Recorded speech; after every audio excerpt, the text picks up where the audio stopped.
في عالم الكرة اللي بتتكتب فيه الأساطير وبتخلد الأبطال، في لعيبة بيظهروا مش بس بسبب مهاراتهم الاستثنائية لكن كمان برؤيتهم الفريدة وإبداعهم في الملعب. من مدينة جريسفيلد الألمانية بان عليه شغفه لما بيتوقفش بكرة القدم، اتعلم في بايرن ميونخ أصول اللعب وأثقل مهاراته حتى أصبح بطل العالم مع الماكينات الألمانية، ومن ثم الذهاب لمدريد ليصبح عنصر أساسي ليسيطر على أوروبا لسنين. للاعب اللي خلى الدقة في التمرير فن واللعب الجميل وأسلوب علشان يسجل اسمه كواحد من أفضل لاعبي الوسط في التاريخ، توني كروس.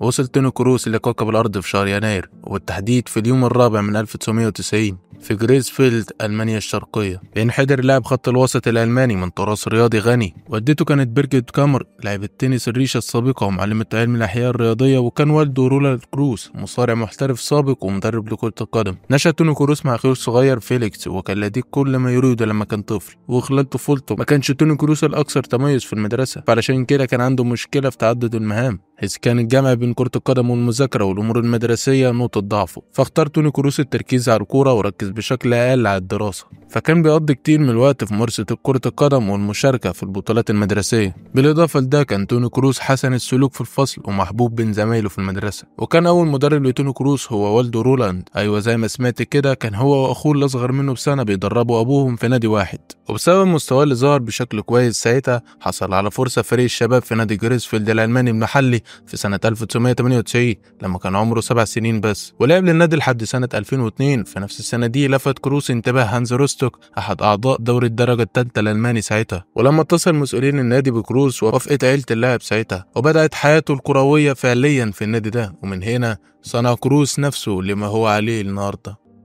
البداية مع منتخب الشباب الألماني كانت رائعة لكروس. في تصفيات بطولة أوروبا للشباب تحت 17 سنة بيساهم توني كروس ب7 أهداف في 5 ماتشات، ومع بداية البطولة المقامة في بلجيكا سجل هدف البطولة، ربما هدف لا ينسى ضمن الفوز 2-0 على أوكرانيا. المباراة اللي بعديها وضع كروس ألمانيا في المقدمة ضد فرنسا، ولكن الهزيمة 2-1 أثبتت إنها ضربة قوية، بحيث انتهى التعادل بدون أهداف مع أسبانيا محاولتها للفوز باللقب. ومع ذلك سجل كروس هدف جعله هداف البطولة مناصفة مع فيكتور موزيس النيجيري اللي لعب مع انجلترا ساعتها، وبعدين سجل هدف الفوز على هولندا في مباراة انتهت 3-2 اللي ضمن له المركز الخامس والرحلة لكأس العالم تحت 17 سنة. ولكن الحدث المهم للاعب هو لفت كروس انتباه بايرن ميونخ أفضل فريق في الدوري الألماني. ما صدقش كروس نفسه في البداية لما سمع عن اهتمام باير، وخاصة أولي هونيس أسطورة بايرن ميونخ بعت له رسالة بريد في سنة 2006 من بايرن ميونخ لنادي هانزا روستوك. أكيد عرض زي ده كروس ولا عائلته هيرفضوه من النادي اللي كان بيحلم باللعب ليه من الطفولة، وعلشان السبب ده ما فكرش كروس وعيلته مرتين في قبول عرض باير. لعب كروس ساعتها الفريق باير بقى، وساعتها سجل مع فريق الشباب 7 أهداف.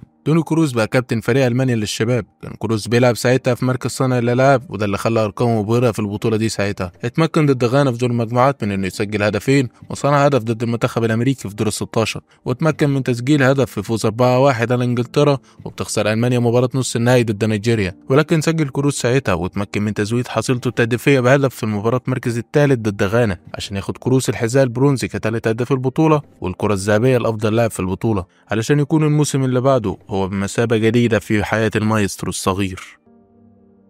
موسم 2007-2008 وفي سن 17 سنة فقط حصل كروس على ترقية كبيرة للفريق الأول لبايرن ميونخ. أظهر موهبته الرائعة خلال ظهوره الأول في الدوري الألماني، وكان ده في 26 سبتمبر 2007 خلال فوز ساحق 5-0 على إنرجي كوتبوس. ترك كروس بصمته أسرع مما تتوقع، بحيث قدم أسيستين واللي سجلهم ميروسلاف كلوزا في غضون 18 دقيقة فقط بعد دخوله كبديل، وعزز الأداء الرائع ده مكانه في الفريق وأبرز إمكانياته الهائلة. وفي وقت ظهوره الأول حقق كروس رقم قياسي ملحوظ باعتباره أصغر لاعب على الإطلاق بيمثل بايرن ميونخ في مباراة احترافية بعمر 17 سنة و265 يوم. تم تجاوز الرقم القياسي ده بعدين بواسطة 25 من أكتوبر في 2007 في بطولة الدوري الأوروبي ومباراة بين ريد ستار بلجراد وبايرن ميونخ في ملعب ريد ستار الصربي، وكان نتيجة المباراة 2-1 لصالح ريد ستار لحد ما نزل الشاب كروس في الدقيقة 81 بدل من فان بوميل عشان يعمل اسيست هيكون مشهور بيه بعدين ويحسم بيه بطولات مهمة وفي منها اللي هتكون لقطات خالدة باسمه. وفي الدقيقة 92 والمباراة في طريقها للنهاية بيسجل توني كروس هدف من نفس المكان تقريبا عشان يقلب مصير المباراة في 9 دقايق ويخلد المشهد ده مع باير باسمه. من حيث القدرة والقوة العقلية كان كروس جاهز بشكل واضح للعب في الدوري الألماني ممتاز، ولكن بعد ما اتمنح فرصة أولى حرص المدرب هينزفيلد على عدم استهلاكه بدنيا، وبدلا من ذلك كان بيدي عدد متقطع من الدقايق على فترات ثابتة من المباريات عشان يلعب 12 مباراة فقط في الدوري في الموسم الأول في 2007-2008، وساعتها اتحسبت له بطولتين الكاس والدوري كأول بطولات في سجل تاريخي هيكتمل بعدين. ساعد كروس طبعا التدريب اليومي مع أمثال زي فان بويميل وباستون شفاينشتايجر في وسط الملعب على تحسين أداء كروس بشكل أكبر، ولكن كان في لاعب وسط آخر كان له التأثير الأكبر على مسيرة كروس المهنية، ولكن ما كانش بالطريقة اللي بتتوقعها. انضم الدولي الألماني تيم بروفسكي إلى بايرن ميونخ صفقة انتقال حر من فيردر بريمن في صيف 2008، وده اللي خلى كروس في أسفل اختيارات المدرب للاعب الوسط عنده في الفرقة. ومع ذلك كان البافريون حريصين على عدم خنق التطور للاعب الشاب، وكما فعلوا مع فيليب لام في شتوتجارت قبل 6 سنين أرسلوا كروس على سبيل الإعارة لمدة 18 شهر لباير ليفركوزن في يناير 2009. في النص الثاني من موسم 2008 في موسم 2008-2009 شارك كروس في 13 مباراة مع بايرن ليفركوزن في جميع المسابقات، من ضمنها مشاركة ضد بايرن ميونخ في ربع نهائي كأس ألمانيا اللي انتهت بفوز ليفركوزن بنتيجة 4-2، ولكن للأسف بيخسر كروس وليفركوزن النهائي ضد فيردر بريمن والنتيجة كانت 1-0، وفي مباراة ما شاركش فيها غير 9 دقايق فقط. محدش كان مستني كتير من شاب 18 سنة، وخصوصا في موسم أنهى فيه الفريق المركز التاسع في الدوري.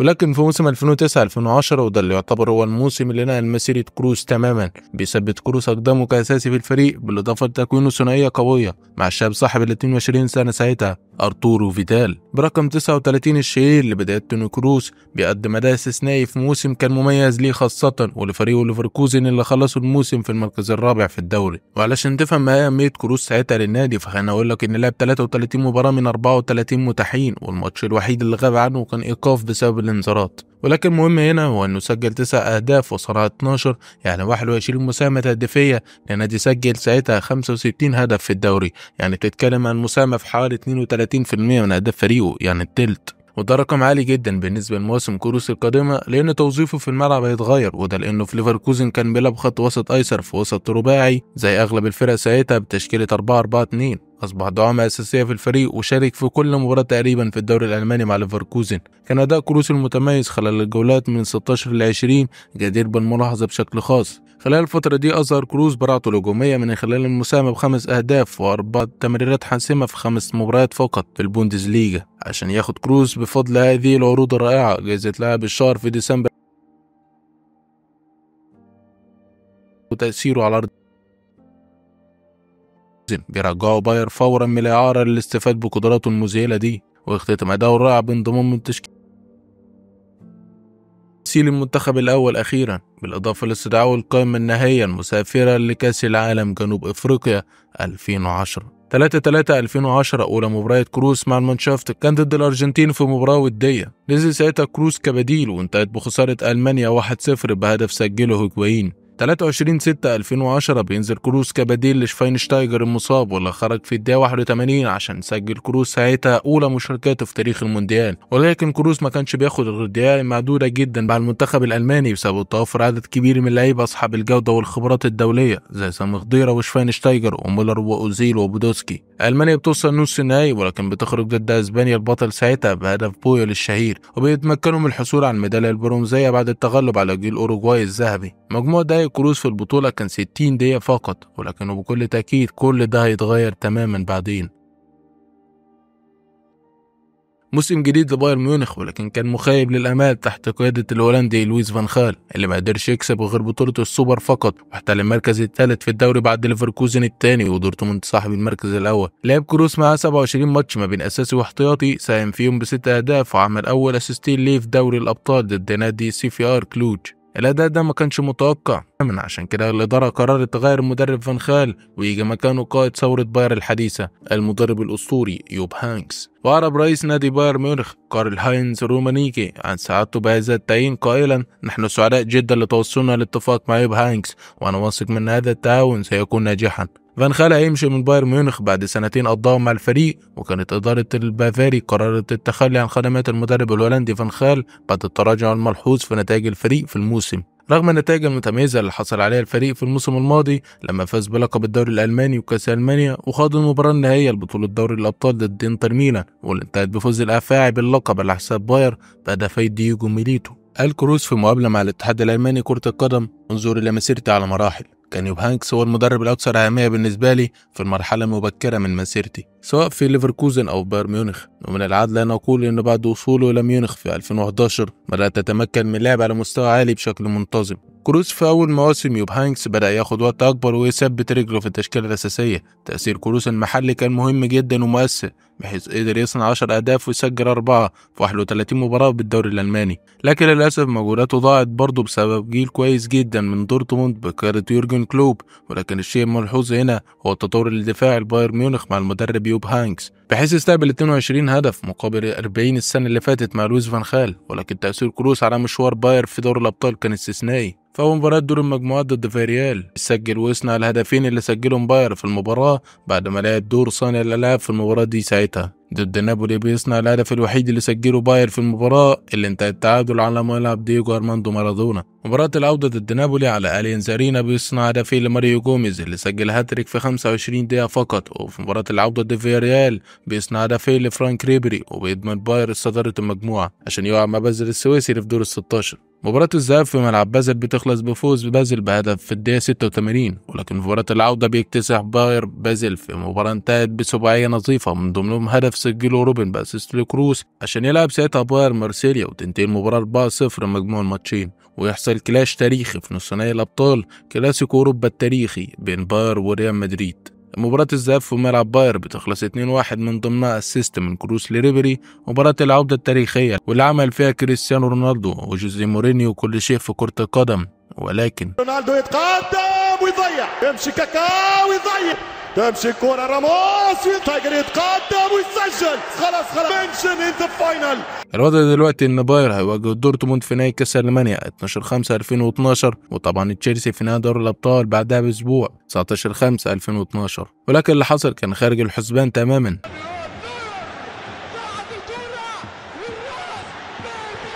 يكتسح دورتموند باير بخماسية بعد هاتريك من اللاعب الواعد ليفاندوفسكي، وبكده مش متبقي غير بطولة واحدة لإنقاذ الموسم وهي دوري الأبطال، واللي متبقى عليها خطوة واحدة فقط واللي كمان هيتلعب في ملعب الأليانز أرينا. كروز بالفعل بيفتتح المباراة بأسيست المولر في شباك بيتر تشيك، ولكن كان لدروجبا رأي آخر،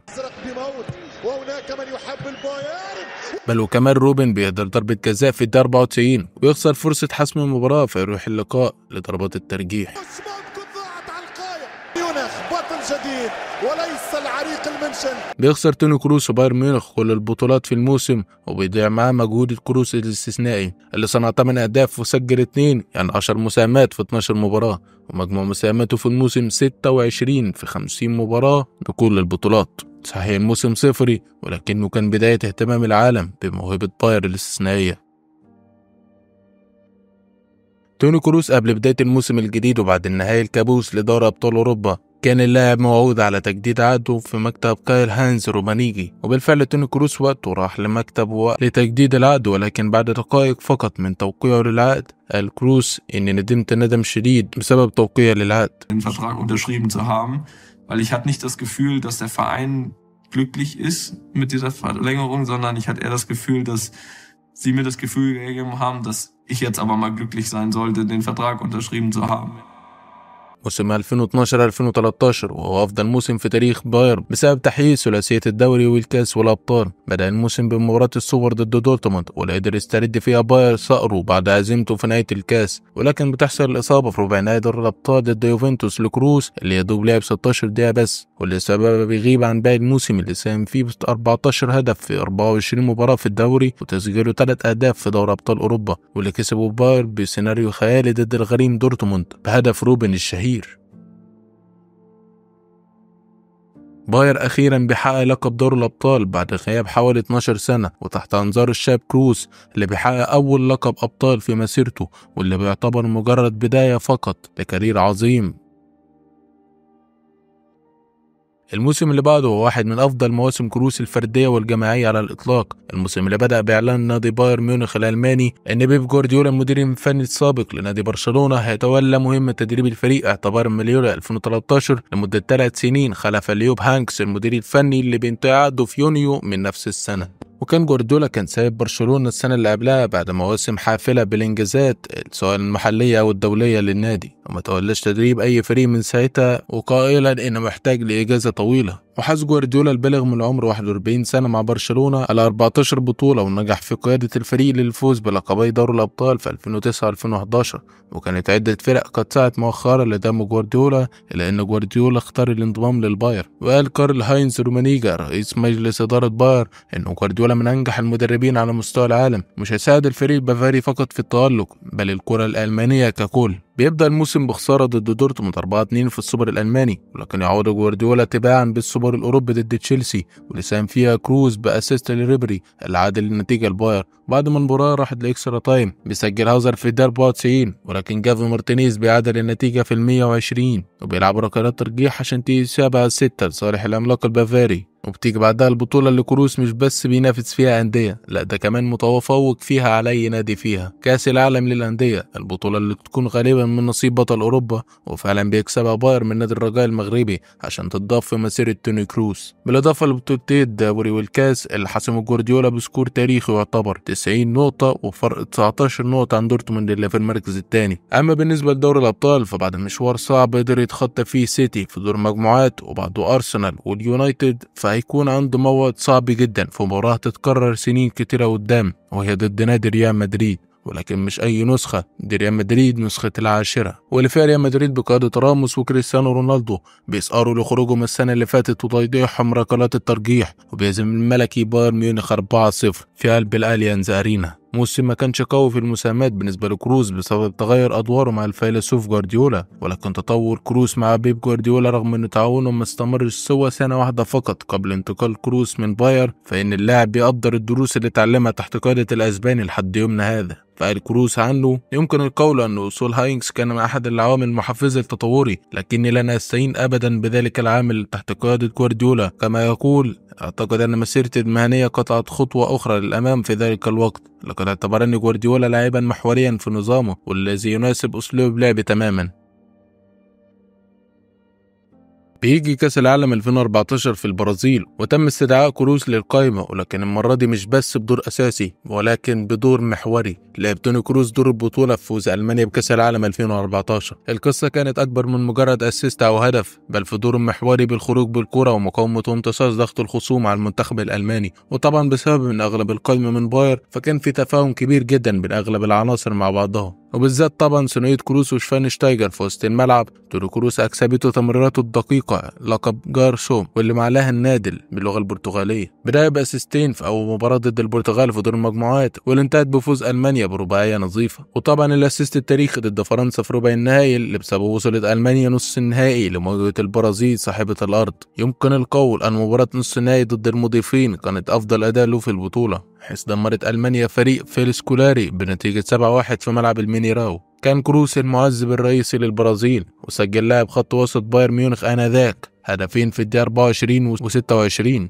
علشان يمنح فريقه التقدم 4-0 في أول 30 دقيقة فقط من المباراة، وكمل بصنع هدفين في المباراة اللي تعرضت فيها البرازيل للهزيمة المذلة وسط أرضها وجمهورها، وحصل على لقب جاركوم اللي قلت لكم عليه، وهي كلمة برتغالية بتعني النادل لقدرته على تسليم الكرة. وزي ما احنا عارفين النهاية الدراماتيكية للبطولة وفوز ألمانيا باللقب بهدف ماريو جوتزا الشهير تحت أنظار البولجا ليونيل ميسي. منتخب المانشافت وتوني كروس أبطال العالم. وحصل كروس على أعلى تقييم في البطولة من شركة كاسترول الراعية للفيفا بتقييم 9.79%، أعلى حتى من ميسي اللي خد الكرة الذهبية للمونديال لأفضل لاعب. ولكن الغريب بالنسبة لي كان هو إن كروس ملوش ولا صورة بكأس العالم حرفيا، مهما قلبت وبحثت عن أي صورة ليه وهو بيحتفل باللقب مش هتلاقي ولا صورة، وكأنه فاز مثلا بكأس ألمانيا مش المونديال. ملوش بس غير صورة جماعية في غرفة تغيير الملابس وواحدة تانية في سيشن تصوير اللي بعد البطولة.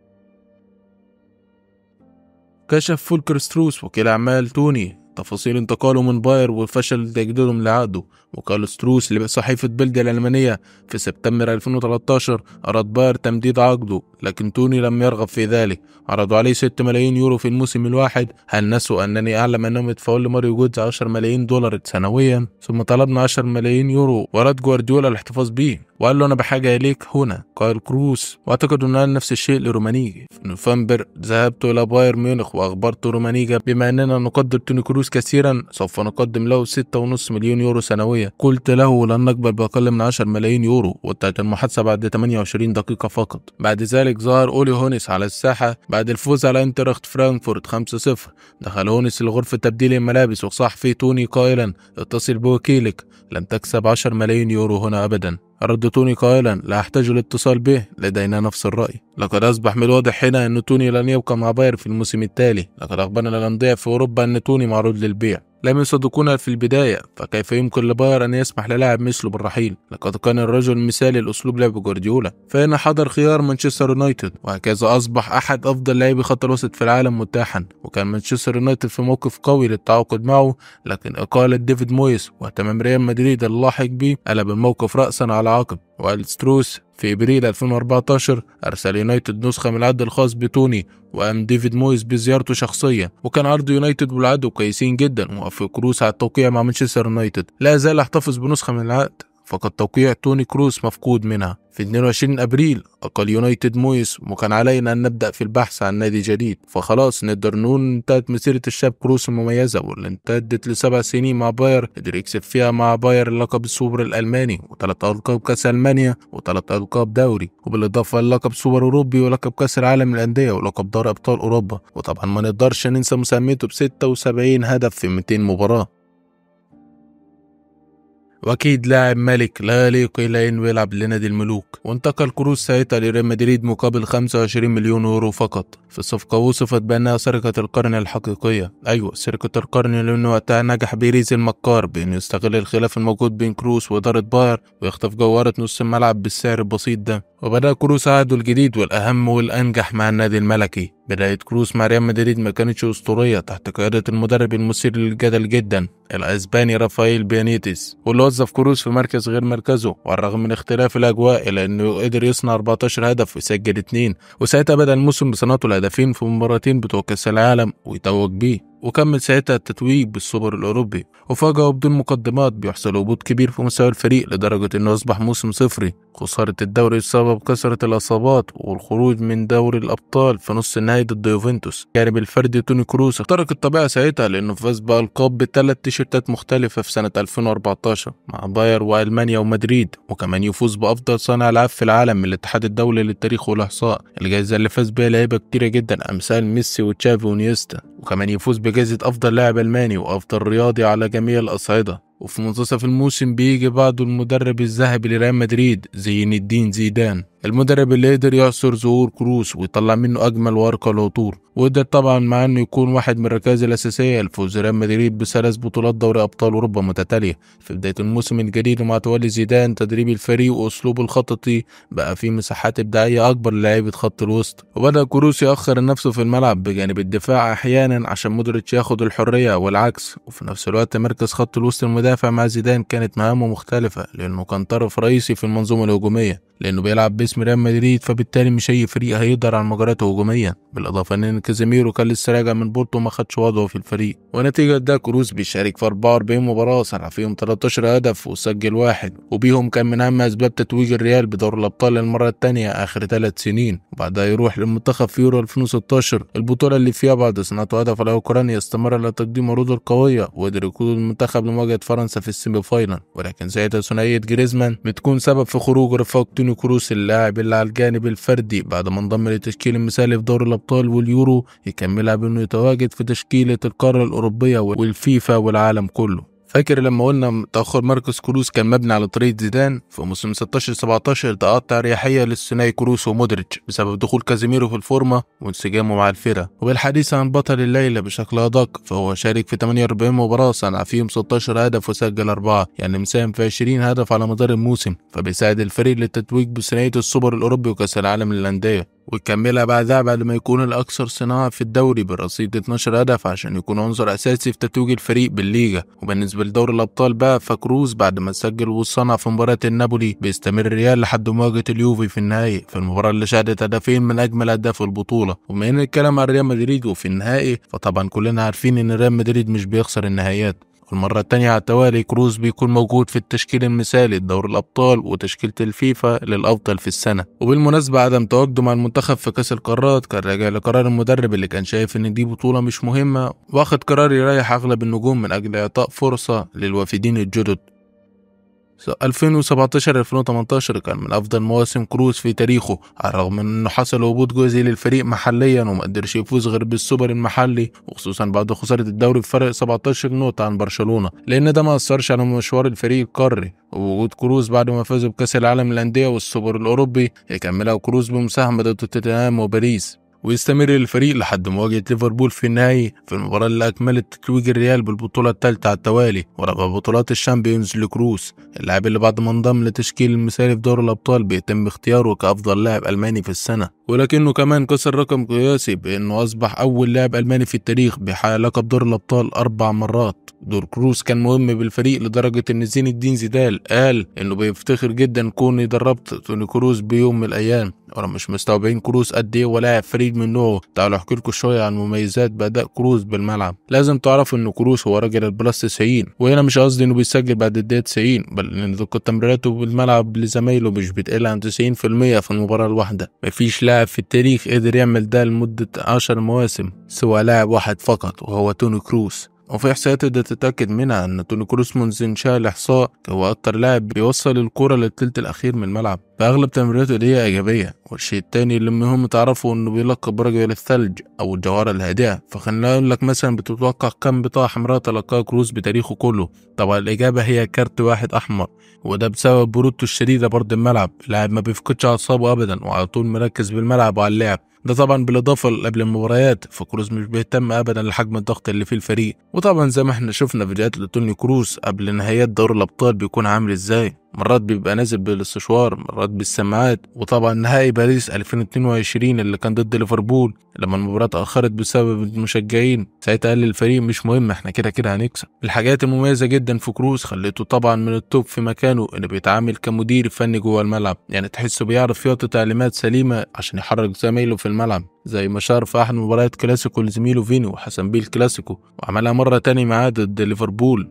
وطبعا ما ننساش آخر موسم ليه مع مدريد ضد باير وبرضه مع فيني، وفعلا الكرة مش بتخرج من رجله إلا وهي كرة إيجابية. ويمكن أكبر دليل على ده لو تتعرف الأسطوري على منتخب السويد بآخر الدقائق لما راح وحطه بال90. وحاجة تانية بتميز كروز هي تمريراته الباليستية العابرة للقارات، فلو كان فريقك بأول الملعب وعاوز يوصل الكرة لآخره بحركة واحدة بس مش لازم تفكر كتير، تروح لكروز هو اللي هيبعت الكرة ليه، لأنه كروز عنده قرابة 6 كرات طويلة بالمباراة. وبعد موسم كبير كروز في موسم 2018-2019 بيحصل له هبوط كبير في مستواه، وده ما كانش بسبب تدهور الفريق بعد رحيل زيدان ورونالدو، ده كمان بجانب الإصابات اللي اتكررت أكتر من مرة، وبيكون سبب في إن كروز يشارك في 43 مباراة فقط، خلالهم صنع 6 أهداف وسجل السابع. وساعتها كأس العالم للأندية بتكون البطولة الوحيدة له على مدار الموسم، من الآخر كده كان موسم للنسيان بكل المقاييس. ولكن في موسم 2019-2020 الوضع اتحسن تدريجيا، وكروز والفريق بيظهروا بشكل افضل بكتير، وهو نفسه ساعتها كان باين عليه انه استعاد جزء كبير من مستواه، وده اللي اسفر عن مشاركته في 45 مباراة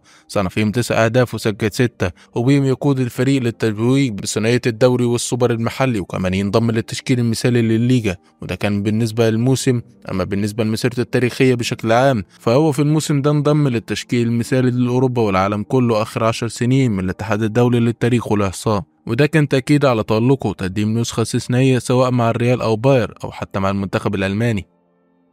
عشان بعدها كروز يبدأ موسم 2021 بالمشاركة في 42 مباراة صنع فيهم 12 هدف وسجل 3 منهم هدفه الأول مع الريال من ركلة حرة، واللي برضه كان هدفه الأول على مدار مسيرته في الكلاسيكو. ولكن ساعتها كان موسم صفري عليه من كل الجهات، لأنه بعد ما خسر الدوري فرق 2 نقطتين فقط لصالح الأتليتي بيكملها ويخرج على يد تشيلسي من سيمي فاينل دوري الأبطال، وحتى مع المنتخب الألماني في اليورو بيخرج من دور 16 على يد الإنجليز، وده الخروج اللي بيه توني كروز بيقرر اعتزاله دوليا بشكل نهائي. موسم 21-22 بيعود كروس للريال بأدوار قيادية والمساهمة في الحفاظ على الاستحواذ، وساعتها بالرغم من انه سجل 3 أهداف وصنع برضه 3 إلا انه كان عنصر مؤثر في التحول التاريخي للريال، الفريق اللي بعد ما فاز بالدوري والسوبر المحلي بيعمل معجزة استثنائية ويقدر ضد تشيلسي وباريس والسيتي يعمل 3 ريمونتادا أفضل وأقوى من بعض، وبيصعد الفريق لمواجهة ليفربول في النهائي واللي انتهت بتتويج الريال بال14 والخامسة في مسيرة كروس، اللاعب اللي بعد ما بدأ الموسم بتتويجه بكأس العالم للأندية